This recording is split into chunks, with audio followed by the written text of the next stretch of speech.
Asian tiger 1970s۔ آج کل امبانی خاندان کو بہت چڑھایا جا رہا ہے، لیکن ساتھ یہ بھی نوحہ گایا جا رہا ہے کہ پاکستان کے پاس امبانی، برلا، ٹاٹا جیسی کمپنیاں کیوں نہیں ہیں۔ لیکن کیا کیا جائے کہ نئی نسل کو جیسے پہلے 22 خاندان کا چورن بیچا گیا تھا، آج والوں کو چور چور کا چورن بیچا گیا ہے۔ 1970 تک پاکستان میں 30-40 امبانی، ٹاٹا، برلا سے بڑے جینیس صنعت کار، بینکر اور بزنس جینیس تھے جنہوں نے ملک کی معیشت کو سنبھالا ہوا تھا۔ ملک کوریا، جاپان سے بہت آگے تھا، مڈل ایسٹ کے ممالک کسی گنتی میں نہیں آتے تھے۔ ان صنعت کاروں، بینکروں کے 22 خاندان کا نام دے کر ٹارگٹ کیا گیا۔ ان میں سہگل گروپ نے کپڑے کی صنعت کو عروج دیا۔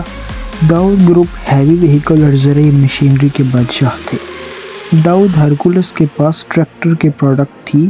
ہارون خاندان چھوٹی مصنوعات، اصفہانی خاندان اور سہلٹ کے چائے کے باغات کے مالک تھے۔ ملک کی پہلی ایئر لائن قائم کی جو آج کی سب ایئر لائن سے بہتر تھی۔ حبیب گروپ بینکنگ کے کنگ تھے۔ 60 کی دہائی ان کا حبیب پلازا ایشیا کی بلند ترین عمارت تھی۔ بینکنگ سسٹم اس بلڈنگ کو IBM ایشیا میں پہلا 9ویں منزل پر نصب ہوا۔ فینسی کپڑے کی صنعت نشاط گروپ کے پاس اور مختلف مصنوعات کے بانی تھے۔ لاہور میں بیکو انڈسٹری یعنی بٹالہ انجینئرنگ موٹر سائیکل اور سائیکل اسمبل کرتے تھے۔ ان کی ہیکو، ہرکولس، سوراب، رستم سائیکل پورے ملک میں چلتی تھی۔ میاں شریف کے اتفاق ٹیوب ویل اور تھریشر کے بانی تھے۔ سن 66 ہیکو کے میاں لطیف اور اتفاق کے میاں شریف نے مغل پورہ ورکشاپ میں ٹینک سازی کی اجازت لی۔ لارنس پل ولین ملز کی شوٹنگ دنیا میں نمبر 1 تھی، جو کہ پوری صنعتی ریاست تھی، جن کے مالک مشینری بنگلہ دیش لے گئے۔ بھٹو صاحب نے ان 22 خاندانوں کے خلاف تحریک چلائی کہ ملک کی ساری دولت ان کے پاس ہے، ان کے پیٹ سے نکالوں گا۔ ہم عوام ان کے خون کے پیاسے ہوا کرتے تھے۔ ہم نے ان محسن خاندانوں کے خلاف خونی تحریک چلائی۔ بھٹو صاحب خود بھی فیوڈل تھے اور فیوڈلز یعنی بڑے زمینداروں نے پاور میں آ کر سب صنعت کاروں کی املاک بلا معاوضہ قومی ملکیت میں لے لی، جس کو نیشنلائزیشن کے نام سے یاد کیا جاتا ہے۔ لاہور کی بیکو اب پیکو بن کر تباہ ہو گئی ہے۔ سب جینیس خاندان تباہ و برباد ہوئے۔ بیکو کے میاں لطیف جرمنی چلے گئے اور قسم پرستی کی حالت میں فوت ہو گئے۔ اتفاق کے میاں ملک چھوڑ کر گلف سٹیل ملز کے نام سے مڈل ایسٹ میں فیکٹری لگا کر بیٹھے ہیں۔ اصفہانی کنگال ہو گئے۔ ان کے سہلٹ کے چائے کے باغات بنگلہ دیش لے گیا۔ ایئر لائن PIA بن کر تباہ ہوئی۔ حبیب گروپ سے حبیب بینک چھین لیا گیا۔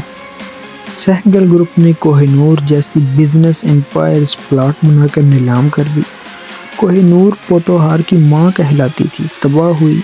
مشرقی پاکستان میں جنرل ایوب خان کے دور کے میمن سنگھ اور نارائن گنج بہت بڑے انڈسٹریل زون بنگلہ دیش کے کام آئے۔ کراچی سائٹ انڈسٹریل اسٹیٹ، جہاں گندھارا والے ہینو ٹرک بناتے، شاہ نواز لمیٹڈ، شیورلیٹ اور مرسڈیز اسمبل کرتے تھے، سب کچھ نیشنلائز کر کے تباہ کر دیا گیا۔ ان خاندانوں میں سے اصفہانی کی بیٹی حسین حقانی کی اہلیہ امریکہ چلی گئی۔ بعد میں جنرل ضیاء نے صنعت کاروں کو ڈھونڈنا شروع کیا۔ ہارون خاندان کے محمود ہارون کو گورنر سندھ بنایا گیا۔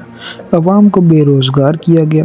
فیوڈلز، وڈیرے، چودھری مخدوم، لغاری، جتوئی، ٹوانے سب بڑے زمیندار اسمبلیوں میں پہنچ گئے اور الیکٹیبلز بن گئے اور صنعت کاروں کو تباہ کر کے لوگوں کو ان وڈیروں کا اور ملک کو IMF کا غلام بنا دیا گیا۔ اہل شعور اور خواندہ لوگوں کا متفق ہونا ضروری نہیں ہے۔ پاکستان زندہ باد۔